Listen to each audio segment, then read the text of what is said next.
General networking, network fundamentals, switches. What is a switch? How does it work? Do I have a switch at home?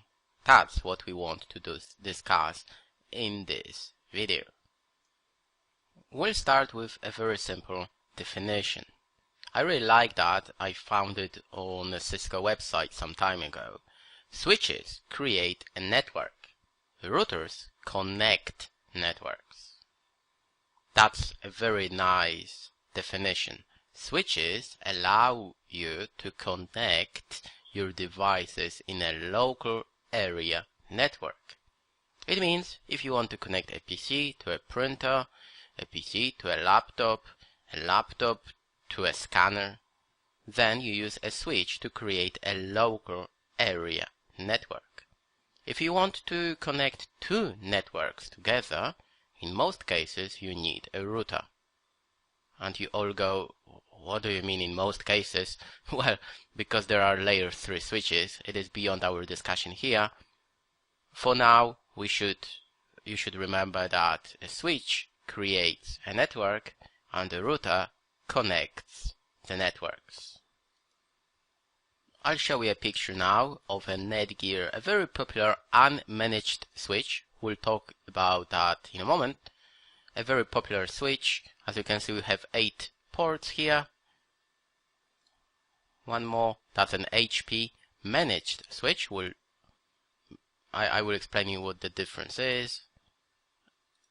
And a Cisco 2960. A few examples of network switches. Unfortunately, we have to get deeper this time and explain what an unmanaged and managed switch is, what a layer 3 switch is. It is really important because with routers, it's pretty easy. You go for ADSL cable, VDSL, then you compare the features, and that's pretty easy to decide which router you want. With switches, it's not that easy. You have to understand what the difference is. And, sometimes it can double your price. Sometimes, instead of paying £50, you will have to pay £300. Is it worth it? What you can see on the screen is a list of just groups of switches that you can group switches like that. The most important thing that you have to understand is a difference between an unmanaged and a managed switch. What we mean by an unmanaged switch, it's a pretty cheap basic switching function.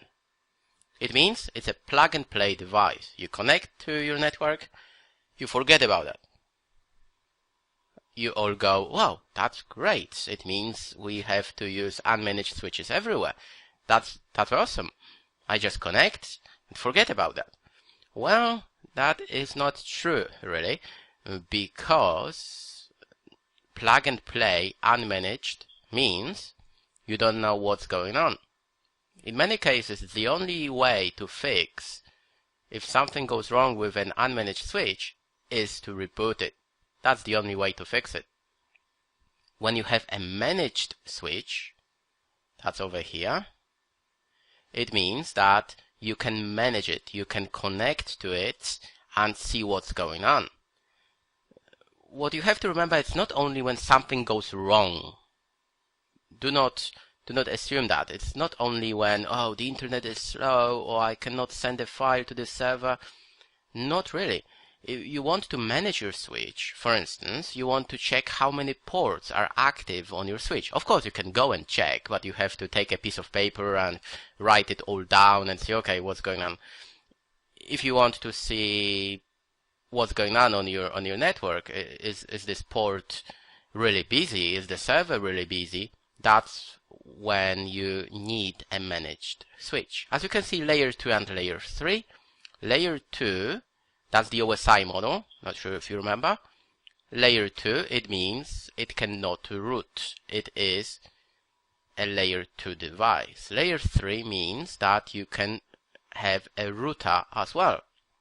It means you can route between your, for instance, VLANs, virtual local area networks. The last thing I want to talk about is PoE, Power over Ethernet. This is important if you have some devices that you want to connect to a switch directly and you don't want to use a power supply. That's great. A lot of phones, IP phones, can be connected to a switch directly. A lot of IP cameras can be powered using this solution. And literally all you need is an Ethernet cable RJ45. You run it to your switch and it will deliver power and will allow you to send data. Okay, you say, okay, I understand that. I know what the difference is. How can I, okay, I need to buy something. I'm still confused. I always recommend you go to any website you want and browse. Just see what's available. It applies to routers, switches, access points, firewalls, whatever you want to buy. Be interested in that. See what's available, compare the prices. On many websites you will see not only, technical information, you will find definitions, you will find videos, you will find a phone number you can call up and ask, okay, I need this or that. I just opened broadbandbuyer.co.uk. No, they don't pay me to show you that. And I went for switches. How can you see which one is managed? Well, for me the easiest one is to sort it. I started with the lowest price. Of course it will be specified. Let's go for this one. I went for Linksys only to narrow it down, and it will tell you somewhere it's an unmanaged switch. Unmanaged. Here we go. Unmanaged switch. If it's a managed switch, it should be specified as well. And you can see probably when we go to £100, you will find managed switches in most cases. Let's take a look at this one. It is a PoE switch. But be very careful. Take a look. It's an 8-port switch, but they say this switch has got 4 PoE ports. They should be labeled.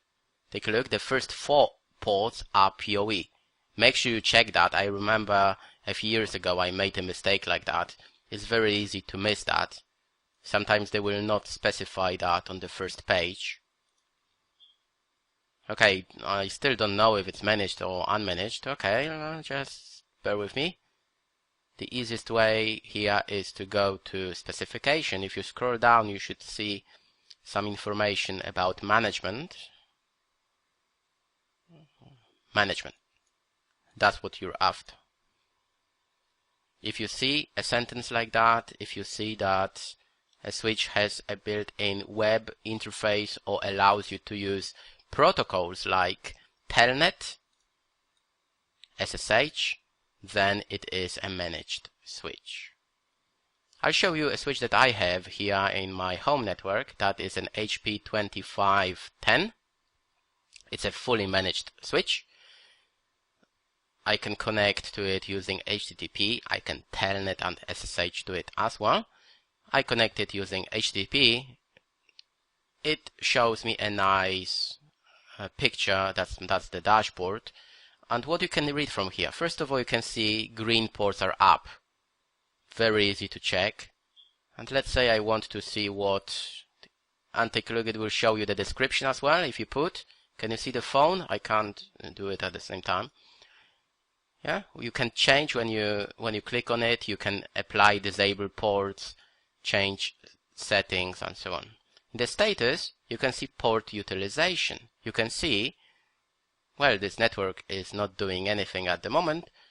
You would see a blue bar, a blue graph here saying, oh, this port is doing something really stupid now.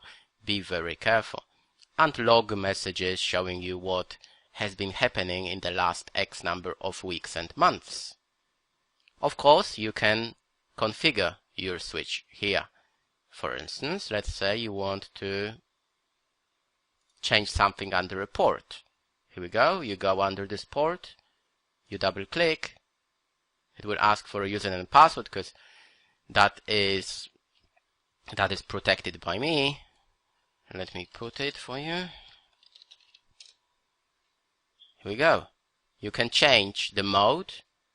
For instance, if you want to hard code it, you can disable a port, give it a name.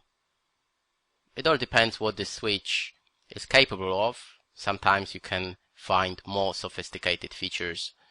You can apply quality of service policies and protect your switch. There are some security solutions as well. That's the main difference between an unmanaged and a managed switch. The last one we have to answer, do I have a switch at home? Well, I'm pretty sure you know the answer to this question again. In most cases, you have a router with a built-in switch. To summarize, we discussed what a switch is. We discussed how does it work. And you know that in most cases, you have a router with a built-in switch at home. Thank you very much.